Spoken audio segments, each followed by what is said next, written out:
Bitcoin Gold, Bitcoin everything. So unless the relationship and the sort of Metcalfe's law and that logarithmic chart of Bitcoin and crypto assets is broken, these are the accumulation. So I describe this year as not an easy year. I don't see a breakout in crypto. I still think that there is a non-zero chance that we get one more flush down in some sort of second half sell-off, which could be due to the amount of liquidity that will be required just to rotate into all these AI names that are going to IPO.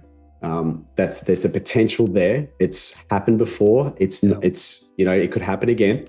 So this year is like the accumulation year into the names, which I think will have outstanding 2027s, 2028s, 2029s. Please take a little time to like this video, subscribe to the channel, and turn on post notifications for more videos like this. You can also check out our other videos on cryptocurrencies and the overall digital asset space, and drop your comments and observations in the comment section below. Everything you do helps with the YouTube algorithm and immensely contributes to the channel's growth. Thanks and enjoy the video. Coutts begins with a critical point. Liquidity, even when expanding, is still finite. That might sound obvious, but its implications are profound. In previous cycles, crypto often dominated speculative capital flows. Today, however, capital is being pulled in many directions at once. Investors are allocating funds not just into crypto, but into AI infrastructure and hardware, semiconductor supply chains, commodity plays tied to industrial demand, chemical and component manufacturers. All of these sectors are tied to what he calls the AI scarcity trade. This creates a much more competitive environment for capital. Crypto is no longer the only high-growth narrative. It's now competing with what may be the largest investment theme in history: artificial intelligence. Liquidity, even if it's expanding, is still finite. And it is now being channeled in more directions. Like people are investing in the hardware names that are exposed to the AI scarcity trade, the commodity names, the chemical names, the component parts. And so they're all going through these waves, and they all make sense from a thematic perspective. Don't get me wrong. So it's just the competition for capital at the moment is more intense than what we've ever seen before, because AI is definitely the largest thematic of all time.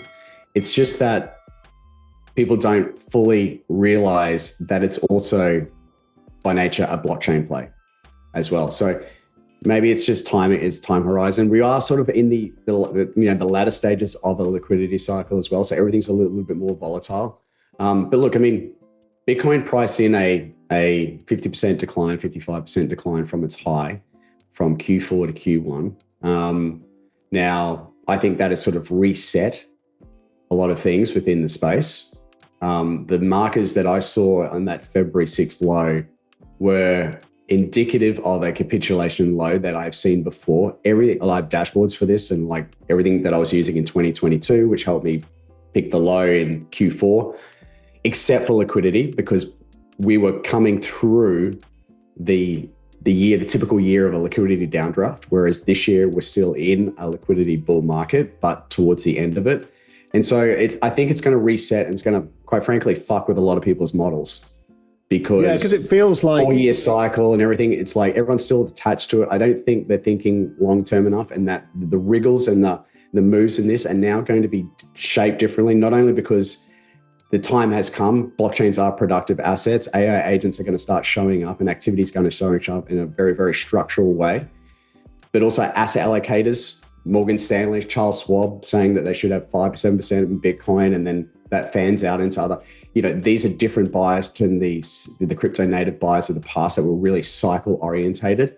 So, we get a smoother cycle, probably don't get as bigger returns, but we get the kind of investor base that actually understands where all of this is going. Bitcoin Gold, Bitcoin everything. So unless the relationship and the sort of Metcalfe's law and that logarithmic chart of Bitcoin and crypto assets is broken, these are the accumulation. So I describe this year as not an easy year. I don't see a breakout in crypto. I still think that there is a non-zero chance that we get one more flush down in some sort of second half sell-off, which could be due to the amount of liquidity that will be required just to rotate into all these AI names that are going to IPO. There's a potential there. It's happened before. It's it could happen again. So this year is like the accumulation year into the names, which I think will have outstanding 2027s, 2028s, 2029s. So we're right about this all the time because I do get into the weeds of like where the lows could be and all that sort of stuff. That there is a non-zero chance that we get one more flush, but where does that sort of bring us down to? Probably, on Bitcoin, it should be low 50s.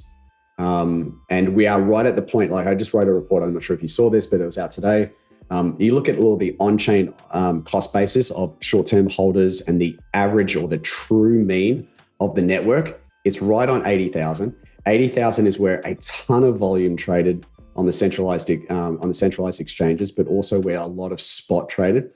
This is typically in a counter trend move where things roll over, but it's very clear that if we clear high 80,000s, that this is essentially this bear market is technically over, like it's now broken out. So, I'm of two minds, but it doesn't really matter because we've got this sort of, a view that looks beyond the next 6 months. I would agree. And let's talk about where we go to from here. So obviously the internal dynamics of liquidity matter. We haven't really talked about the types of liquidity. I now sort of look at the past as being the QE era, and now we're in the, the central bank QE era, and we're now in the treasury QE era. That mechanism of liquidity is still liquidity. It's still bullish. It's great for the business cycle, which you and, Julian write about all the time and sort of own in terms of the framework that maps to the asset prices or, to the global growth or US growth and the asset prices as well. That mechanism of liquidity is also feeding through the banking system like it hasn't before. And I think that also changes how it's channeled into asset prices. Now, on face value, you can argue that is bad for crypto because it's going into productive use cases. And I think this is where the market maybe in the next 12 months is going to start to wake up to something. And that is that in the past, crypto or blockchains, let's talk about just the base layer. We both call it the substrate of the new digital economy. The substrate of the new digital economy was being driven by speculative forces. So it was never seen as a productive asset class. That is now changing because of what is happening with payments and what is happening with AI agents. And I think it's fascinating that when you started on this journey before me and I came in a couple of years later, we thought by now we would be at 700-800 million users, would get to 1 billion by sort of 2028. Where I think we're probably around sort of 500 million, maybe more, but that's not really the point anymore. The point is that what was being built was the foundation for an agentic economy that didn't exist. That certainly wasn't on my radar because, hey, I wouldn't consider myself a futurist. I mean, maybe people like Kathy would, and even you could see it coming a lot earlier than I could. But really when 2022 arrived and I was having investment meetings with, heads of research and sort of being laughed out of the room that the agentic economy is just around the corner and blockchains are going to service that. Here we are 3 years later. And I think portfolio managers and asset allocators are going to start waking up to this now. And so the argument about liquidity and the types of liquidity, it's all sort of going to be abstracted away. Bitcoin's recent 50-55% drawdown is framed not as a failure, but as a reset. Coutts identifies signals consistent with capitulation lows, similar to previous cycle bottoms. However, there's a key difference. In past cycles, liquidity was contracting. Now, liquidity is still expanding, but nearing its peak. This creates a hybrid environment that doesn't fit traditional models, which is why many investors are being thrown off. Key levels to watch: around $80,000, major cost basis zone. Above high 80K signals potential breakout and end of bearish structure. Downside risk: possible flush toward the low 50Ks. Yeah, I think about this a lot as well. Like we all fall into the trap of sort of sizing the current opportunity against previous cycles. And they all are very, very different. But obviously, you and I would agree that the biggest or the strongest correlation between asset returns is liquidity. If liquidity is growing generally, or if liquidity is growing and we're early in the liquidity cycle, that's when you generally capture the greatest returns. And as that liquidity cycle matures, even if liquidity is still expanding, generally it becomes a little bit harder. And we sort of go into these sort of 5-year refinancing cycles that drive the liquidity cycle, which also drive asset prices as well. So we've got to take that into consideration. And I also think, you know, for a lot of people in crypto, the sizing of the last cycles versus this one has been problematic just because the competition for liquidity now is so fierce. AI wasn't around in the last cycle. It burst on the scene, I would argue, through this current liquidity cycle in 2022. And it really, really ramped up in 2025 as the realization of the impact of AI on many different parts of the economy was starting to be, I guess, measured or factored into people's investment decisions. And so we had the scarcity, the AI-related scarcity trade really ramp up in Q4, just as in the US, liquidity became excessively tight. So that was hard for crypto. And then you obviously had what happened with Binance. You had a confluence of things in Q4, which really undid. Yeah, it doesn't feel as strange to be saying that because we've both been saying this for a couple of years. But now the evidence is stacking up. I mean, you've got corporate chains, or I call them corporate chains. It's probably a little bit unfair, but let's talk about Stripe and Circle and what they actually mean for global payments. These are massive companies with massive distribution, especially Stripe, bringing in the corporates that we always thought would come in, but it needed a Stripe with the distribution, with those connections, with the relationships to really supercharge the whole blockchain adoption thesis. That's now happening.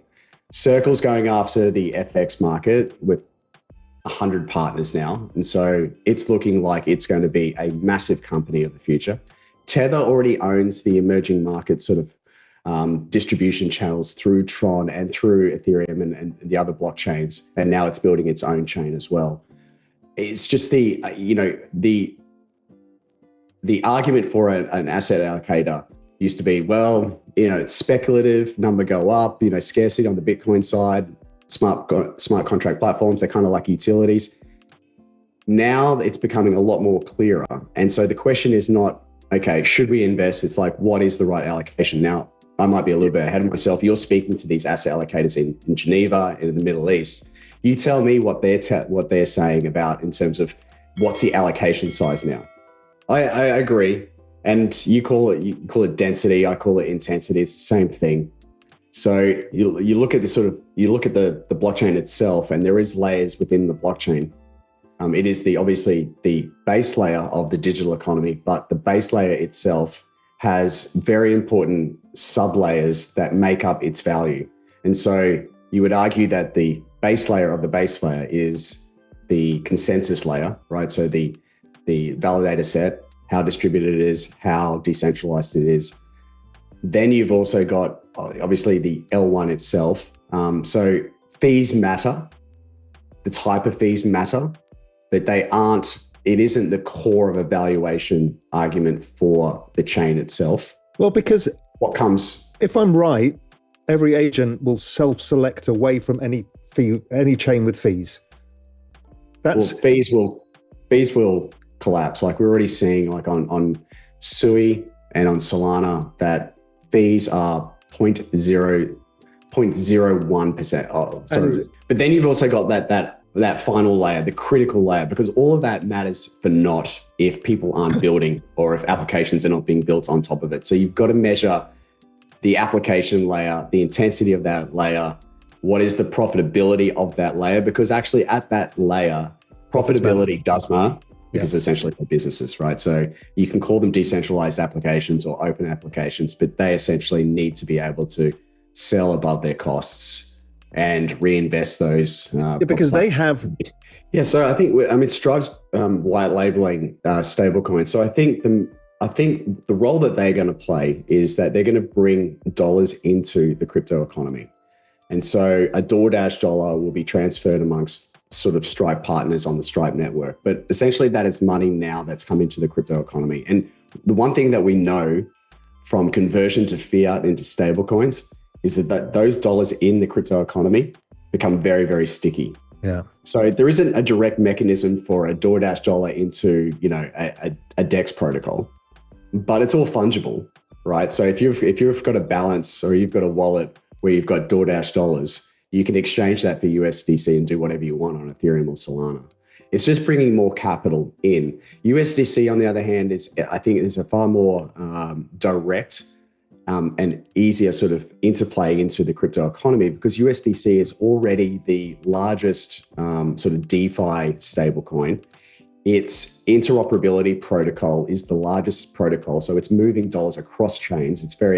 So USDC is chain agnostic, but USDC or Circle is building its own chain, and I think that's really, they're going after the FX market. And with already sort of 50 to 100 major partners in that space, I can see that growing into a huge opportunity, because the FX market, as you would know from your days, is where insane margins are captured. Coutts also introduces a layered framework for evaluating blockchains: consensus layer security, decentralization validator structure. Base layer, L1, fees throughput efficiency. But importantly, fees may trend towards zero. As AI agents avoid cost, competition drives fees down. Application layer, most important, real usage profitability. Business models. This is where true value accrues, as applications must generate revenue, sustain operations, scale economically.